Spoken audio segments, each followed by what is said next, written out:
اللہ الرحمن الرحیم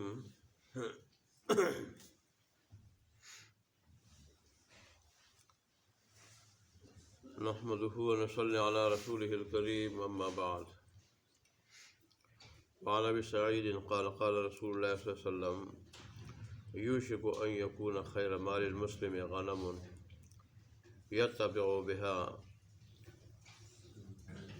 شعف الجبال ومواقع القطر يفر بدينه من الفتن۔ اس میں بھی رسول اللہ صلی اللہ علیہ وسلم نے فتنوں سے بچنے کے لیے، تاکہ انسان کا دین سلامت رہے، ایمان سلامت رہے، اس بات کو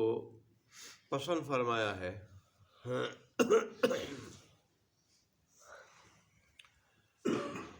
کہ قریب ہے کہ ایک زمانہ ایسا آ جائے، ابو سعید خدری ان کی روایت ہے کہ رسول اللہ نے فرمایا کہ قریب ہے کہ ایک زمانہ ایسا آ جائے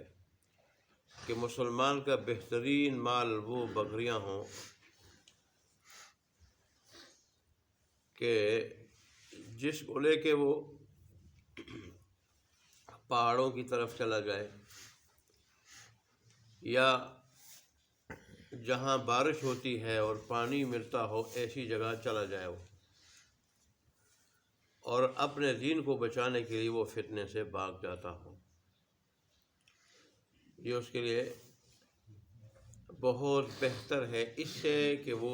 فتنوں کی جگہوں میں رہے اور فتنوں کا شکار ہو جائے۔ اور مطلب اس کا یہ ہے کہ اگر آدمی کے پاس چند بکریاں ہوں اور ان بکریوں کو کسی چراگاہ کی طرف یا ایسی جگہ کی طرف جہاں پانی ملتا وہ لے جائے، اور صرف ان بکریوں کے دودھ پہ گزارا کرتا ہو کہ اس کی زندگی باقی رہے، تو یہ اس کے لیے بہتر ہے اس سے کہ فتنوں کی جگہ میں رہے۔ اس لیے کہ ان فتنوں میں، اور خاص کر مسلمانوں جب انتشار ہو اور افتراق ہو، لڑائی جھگڑا ہو اور فساد ہو، تو اس میں قاتل بنے، ظالم بنے، تو اس سے بہتر یہ ہے کہ دور کسی جگہ کی طرف چلا جائے، قاتل ہونے سے اور ظالم ہونے سے اپنے آپ کو بچائے، دین کے احکامات کو توڑنے سے اپنے آپ کو بچائے۔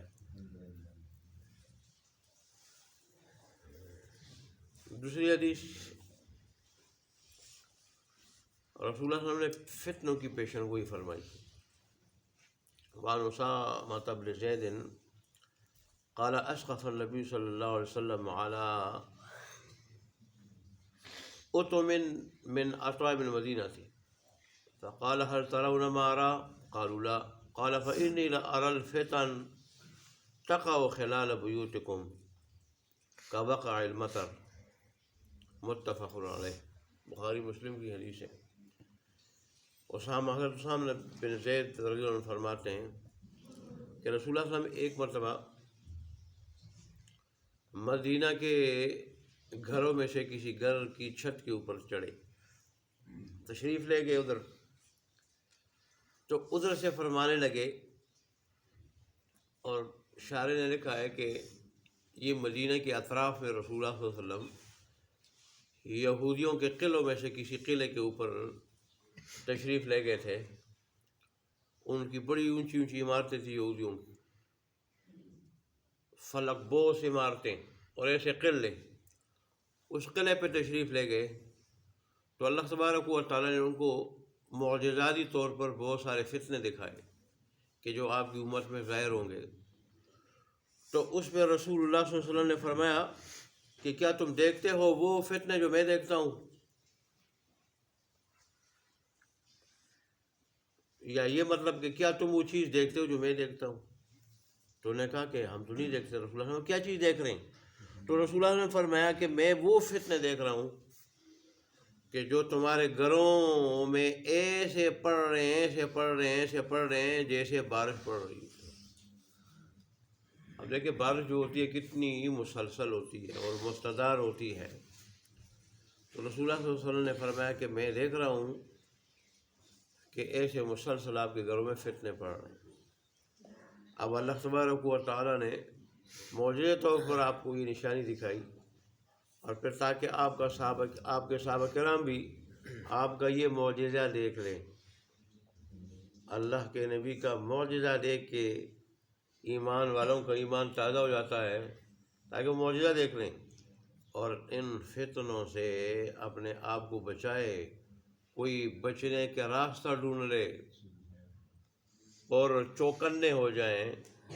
ان فتنوں سے ہوشیار ہو جائیں، اپنے آپ کو بچائیں۔ تو اس طرح رسول اللہ صلی اللہ علیہ وسلم نے وہ پیشن گوئی فرمائی۔ پھر آپ نے دیکھا حضرت عثمان بن عفان رضی اللہ عنہ کا فتنہ کتنا بڑا فتنہ تھا، جہاں بہت بڑا فتنہ تھا اور ظلم تھا، اتنا ہی حضرت عثمان بن عفان رضی اللہ عنہ کی طرف سے کس قدر صبر و استقامت کا ظہور ہوا کہ حالانکہ وہ بہت بڑے علاقے پہ ان کی حکومت تھی اور بہت بڑا اقتدار تھا ان کے پاس، طاقت تھی، اور حضرت علی تو کہہ رہے تھے کہ آپ ہمیں حکم دیں، یہ چند عناصر ہیں تو ان کا ہم کیا کرتے، کام تمام کر دیں۔ لوگوں نے کہا نہیں، اسلام میں پہلا خون گرے اور وہ میری وجہ سے گرے، پہلا خون بہایا جائے اور میری وجہ سے، میں یہ نہیں چاہتا کہ اسلام میں مسلمانوں کا پہلا خون میری وجہ سے ہو، میں یہ نہیں چاہتا ہوں، میں صبر کروں گا۔ اور پھر گھر کی چھت پہ ایک دن کھڑے ہو گئے، وہاں سے ظالموں کو خطاب کرنے لگے کہ دیکھو بھئی، آپ نے رسول اللہ صلی اللہ علیہ وسلم سے یہ فرمایا کہ آپ نے سنا ہوگا، یا یہ کہ میں نے سنا ہے کہ 3 وجہ سے آدمی کو قتل کرنا جائز ہے، یا وہ شادی شدہ ہو اور وہ زنا کر لے، اور یا وہ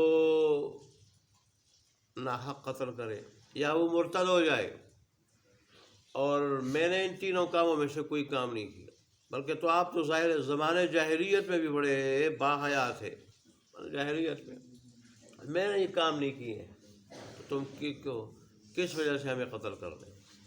تو وہ آگے سے کہنے لگے کہ ٹھیک ہے، آپ نے کام نہیں کیا لیکن ہم آپ کو چھوڑیں گے نہیں۔ تو آپ نے شہادت تو برداشت کر لی، لیکن